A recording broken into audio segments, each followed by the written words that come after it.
I guess first time I ever did drag was back in college. I feel like that's the time that everyone kind of does drag for the first time. Some college party or for Halloween or something like that. But in that kind of early 20s age demographic, that kind of time in their lives, and it was actually not something that really appealed to me, or maybe I'd thought about it. Like I think every little gay boy puts on his mom's shoes and like things like that. That's interesting. Great. Yeah. I led a very sheltered life, so I didn't have much exposure to them, I guess. I mean, I grew up in San Francisco, in like a very pretty conservative Roman Catholic family. And my parents were immigrants, so it was I was very sheltered. I grew up in the Sunset, so I wasn't really exposed to the drag world or the queer art world at all until I went to college and, really kind of came out and got really involved with different things. But it wasn't even queer or the gay scene that really kind of put me in drag for the first time. But I had a friend who I went to USC, the University of Southern California, and one of my friends was in there cinema production major. He was doing this movie, and he said to me, also, I really want you to do this role for me. And I said, sure. Like I didn't really, think anything of it at the time, or I was just, excited that he'd asked me to do it. And I was like, well, what's the role? And he was like, well, the reason that I'm actually choosing you for this role is because you're the only guy that I think would look good as a girl. So I said, okay, but I did it, and it was fine, and still then even I don't think that I was really into it that much. We at the time when I was at USC, we had this really tight knit gay community. They were throwing parties every weekend, and it was each party was crazier than the last, and they were all themed, of course, right? I think the first one that they threw was the Spice Girls party, and so there were 5 of us that were like, okay, well, each of us has to represent a Spice Girl. Oh yeah, the Spice Girls. Right.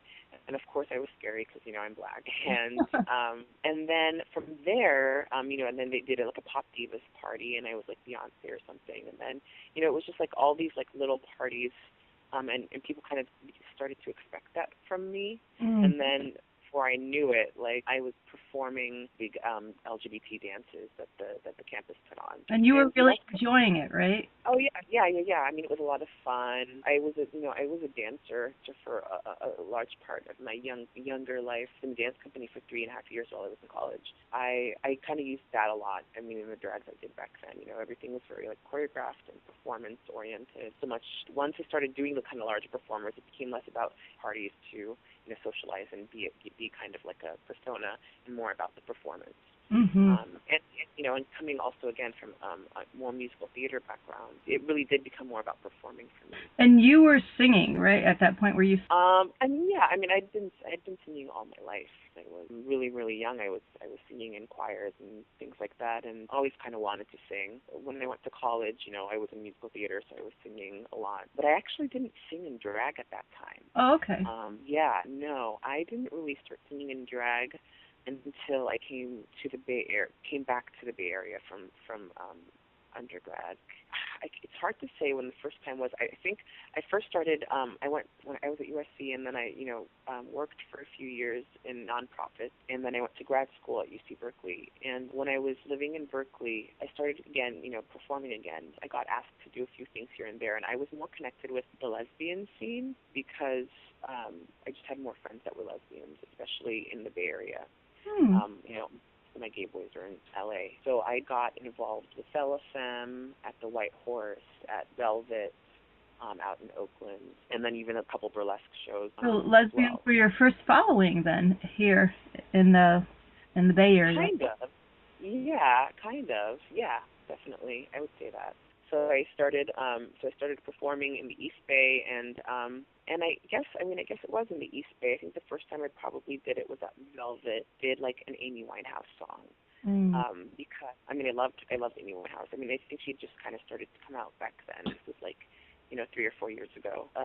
She was still pretty new, and I was in love with her voice, and she was also an alto, and so she was she had this really low husky voice, and so I could actually sing her songs and hit those notes. Yeah. You were voted Best Drag Queen 2011 by Tough Weekly's Readers Poll. So something is happening. I have no idea how that came done. I mean, it's a reader's poll, so people voted for me. I remember seeing it, I remember seeing it up. I think I posted it on my wall, and I just said, vote, don't forget to vote for your favorite drag queen or something like that. But I'm very hesitant to do that really on on Facebook or anything, because a lot of the friends that I have are drag queens. I'm not, and I feel weird asking a lot drag queens say, hey, don't vote for yourself, vote for me. Yeah. Or just I wouldn't want to put people in the position of having to really choose, or tell me, or have to tell me, yeah, I really like you, but actually my favorite drag performer, not because I asked them to. Right. So I didn't really expect to win, and so I mean, I was just like, oh, okay, Pretty big honor. Yeah, so it was really awesome, and I actually tied with Heklina. She's such a celebrity within the drag world, and she tours all over the world, and has really a name for herself and her party, Tranny Shack, to be kind of in that same stratosphere. It's quite humbling. But I feel like this year a lot has been happening for Honey, which is great. And in the past year I've gotten invited to host a lot of just different events. I did a show in Berkeley, at UC Berkeley. I actually did 2 shows at UC Berkeley this past year. I've been doing a lot of work with them, and I've done work with them in the past because I had attended their school there, and I actually started a program called Berkeley's Next Top Drag Performer, and I've been hosting that show for really the past 3 years. Wow. It's been really fun, and it's grown every year. And I think this year I think there were somewhere between 500 and 800 people there. It was great. Yeah, and so your music. So you did a cover of Adele's "Hometown Glory." Yes, I did a cover of Adele's "Hometown Glory," and the end of last year. I've always kind of wanted to be a recording artist and sing and experiment with making music on my own. And the easiest way to kind of get started with that is to, of course, do a cover, right? Kind of have a format to go off of, and you can kind of plug yourself into the song. And that's kind of what I'd been doing up until this point anyway. Really, I'd been writing my own material, but I hadn't really been performing my own material. We just kind of did our own version of the song. I worked with a producer named Aaron Ian Walker, who is also Erica Von Volkery, and we worked together on this track. When we were producing the song, in order to get it on iTunes, we had to put it through a hosting company, and we used CD Baby. And CD Baby was having some sort of contest, the top cover songs of 2010. They emailed me, saying oh, we would really like you to get this cover song up before the end of the year so it can be nominated for Best Cover Song. And I was just kind of well, I don't want to submit this cover song in 2010 because it's already, the end of November. No one's going to vote for my song because there's only a month left or whatever. No time to promote it. I think this is a recurring theme for me. So I was really hesitant to put it up, and I was trying to had hired Diego Gomez, who's a local artist, to my album cover, or the single cover. So he was getting that. He was working on that. As soon as he submitted that to me, I was able to upload it to the site. And then once I'd uploaded the art, then the song kind of got put onto CD Baby. Lo and behold, in the beginning of January, I was just looking through stuff, searching, I think, for my song, on Google or something, and this list popped up, of best cover songs of 2010. And third from the top was my cover of Adele's "Hometown Glory." It was just wow. And so you didn't? No one had told you that? Yes, I mean, they had told me that they wanted me to get the song uploaded so that it was eligible. Yeah. For the best cover of one of the best cover songs of 2010. No one had told me that it actually made it. Yeah. So what else do you have coming up, or in terms of music or performing? I know you're doing Counterpulse. Yeah. Right now I'm working on 2 shows. I'm working on a show with Vivienne Forevermore called Work More.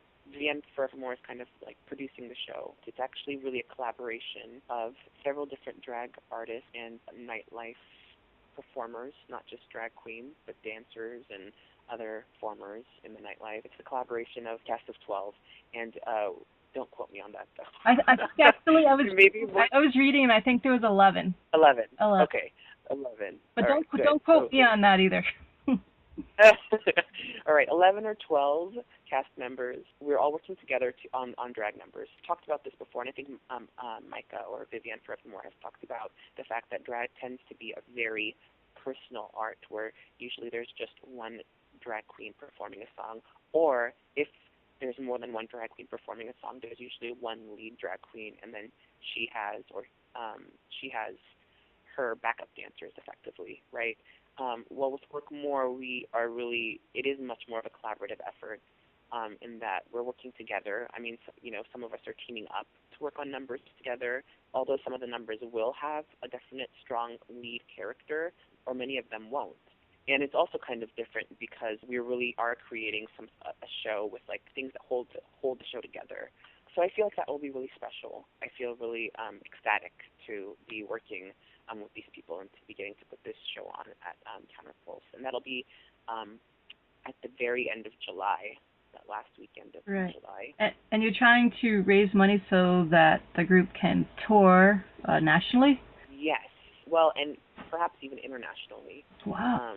So the goal is kind of to test out the show and also to raise money so that we can possibly take this drag show on tour. Yeah, so, boy, you are working hard.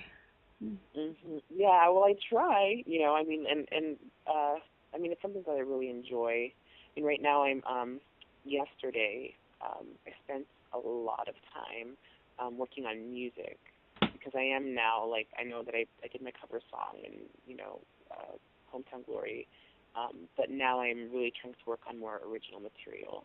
And I did do a show at Martuni's that kind of previewed some of that material, but now I'm actually going into the studio and really like thinking about what that sounds like, or what I want it to sound like, and laying down a few tracks and talking to people about making music, and so it's really exciting, Yeah, and having a lot of the type of music that you're writing, is it based on, say, your life experiences, or like what kind of? Yeah.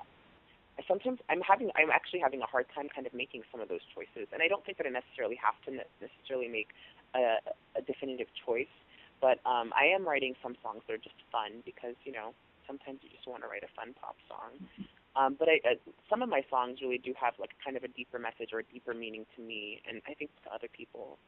I'm working on this one song called Two Spirit, which is really kind of like an anthem for the the queer community. Mm-hmm. And I've also wrote a song with Erica called Freedom to Love, which is obviously based on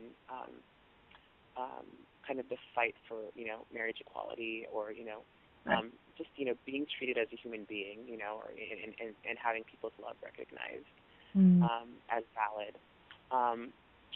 And it also had deeper other messages of love, besides romantic love and brotherhood and all that kind of stuff. And then I've also written a bunch of actually more soul songs that are a little bit more melodramatic, and singing about love, or loss of love, or the wanting of love. So I think I'm kind of a little bit all over the board. And, for me right now, all I want to do is have fun and be able to express myself. And I think what it will end up happening is maybe I'll release like smaller EPs with like maybe a dance track, a dance EP, and then maybe like a soul EP or a jazz EP. You know what I mean? Just and then you'll have to do a music video to go along with it. With all of them. With all of them, yeah. Yeah, I'm really looking forward to hearing your own original music. Thanks. In the future. So. Yeah. Well, thank you very much. Thank you. Thanks for interviewing me, and